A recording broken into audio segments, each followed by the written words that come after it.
preacher's wife is expecting a baby, so he goes before the congregation and asks for a raise. After much discussion, they agree that whenever the preacher's family expands, so will his paycheck. After 6 children, this starts to get expensive for the church. So the congregation decides to hold another meeting to discuss the preacher's salary. There is much arguing and bickering about how much the clergyman's additional children are costing the church. Finally, the preacher gets up and speaks to the crowd. "Children are a gift from God," he says. Silence falls on the congregation. Then, from the back pew, a little old lady stands up and with her frail voice says, "Rain is also a gift from God, but when we get too much of it, we wear rubbers." A man walks into a bar and orders a glass of wine. He takes a sip of it, then tosses the remainder in the bartender's face. Before the bartender can recover from the surprise, the man begins weeping. "I'm really sorry. I keep doing this to bartenders. I can't tell you how embarrassing it is to have a compulsion like this." Far from being angry, the bartender is sympathetic. Before long, he's suggesting that the man get professional help for his problem. "I happen to have the name of a psychoanalyst," the bartender says. "My brother and my wife have both been treated by him, and they say he's as good as they come." The man writes down the name of the doctor, thanks the bartender, and leaves. The bartender smiles, knowing he's done a good deed for a fellow human being. 6 months later, the man is back. "Did you do what I suggested?" asked the bartender, serving the man a glass of wine. "I certainly did," the man says. "I've been seeing the psychoanalyst twice a week." He takes a sip of the wine, then he throws the remainder into the bartender's face. The flustered bartender wipes his face with a towel. "The doctor doesn't seem to be doing you any good," he sputters. "On the contrary," the man says, "he's done me a world of good." "But you just threw the wine in my face again," the bartender exclaims. "Yes," the man says, "but it doesn't embarrass me anymore." A grade school teacher is asking students what their fathers do for a living. "Timmy, you be first," she says. "What does your father do for a living?" "My father is a doctor," Timmy replies proudly. "Very impressive," says the teacher. Next, Amy raises her hand. "Amy, what about you?" she asks. "My father is a mailman," replies Amy. "Wonderful," replies the teacher. Little Johnny is waving his hand in the back of the class. The teacher tries to ignore him by looking around the room and asking, "Does anyone else want to share?" Little Johnny is still the only child with their hand up. The teacher sighs. "Okay, Johnny, what does your father do for a living?" "He plays piano at a whorehouse," says little Johnny, as though it was the greatest job in the world. The teacher is shocked and immediately changes the subject to history.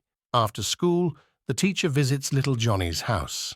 When his father answers the door, the teacher explains what Johnny said in class and demands an explanation. Little Johnny's father says, "Well, I'm actually a lawyer, but how am I going to explain that to an 8-year-old? A farmer named Billy lived alone in the countryside with his pet dog, which he loved and doted on. After many long years of companionship, his dog finally died. So Billy went to the parish priest. "Father, my dear old dog is dead. Would you be kind enough to provide a mass for him?" The father replied, "I am so very sorry to hear about your dog's death, but unfortunately, we cannot perform services for an animal in the church. However, there's a new denomination down the road. No telling what they believe, but maybe they'll do something for the animal." Billy said, "I'll go right now. Do you think $500 is enough to donate for the service?" The father replies, $500? Why didn't you tell me the dog was Catholic? A man and his wife were spending the day at the zoo. She was wearing a loose-fitting pink dress, sleeveless, with straps. The man was wearing his usual jeans and a t-shirt. As they walked through the ape exhibit, they passed in front of a large silverback gorilla. Noticing the wife, the gorilla went crazy. He jumped on the bars, and holding on with one hand and 2 feet, he grunted and pounded his chest with his free hand. He was obviously excited at the pretty lady in the pink dress. The husband, noticing the excitement, thought this was funny. He suggested, "Now maybe pucker your lips and wiggle your bottom. See what that does." She played along, and the gorilla got even more excited, making noises that would wake the dead. The husband then suggested she let one of her straps fall to show a little more skin. She did, and the gorilla was about to tear the bars down. "Now, show your thighs and sort of fan your dress at him," the man said. This drove the gorilla absolutely crazy, and he started doing flips.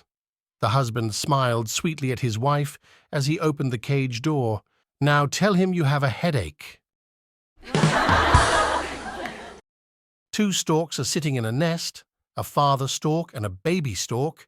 The baby stork is crying, and the father stork is trying to calm him down. "Don't worry, son. Your mother will be back soon. She's bringing people babies and making them happy." The next day, it's the father's turn to deliver the babies. As the mother and son are sitting in the nest, the baby stork starts to cry again. The mother stork comforts him by saying, "Son, your father will be back soon, but now he's bringing joy to new mommies and daddies." A few days later, the baby stork's parents are desperate. Their son is missing and has been absent from the nest all day. Shortly before dusk, the baby stork returns, and the parents ask him where he's been. The baby stork says, "Nowhere, just scaring the hell out of college students." An atheist has a day off work, so he decides to go fishing on his new boat. It's a beautiful day, the sun is shining, the lake is calm, and the fish are biting. Suddenly, his boat is attacked by the Loch Ness Monster. In one easy flip, the beast tosses him and his boat high into the air. The monster then opens its mouth, preparing to swallow the man and his boat whole. As the man sails head over heels through the air, he cries out, "Oh God, please help me!" At once, the ferocious attack scene freezes in place, and as the atheist hangs in mid-air, a booming voice comes down from the sky. "I thought you didn't believe in me." "Oh, come on, God, give me a break," the man pleads. "Just a minute ago, I didn't believe in the Loch Ness Monster either." Two blondes are talking. The first blonde asks, "How was your date?" The second blonde replies, "I had to slap you 5 times. Why? Did he molest you?" "No, he was falling asleep." My friends, if you want to watch other funny jokes, subscribe to the channel.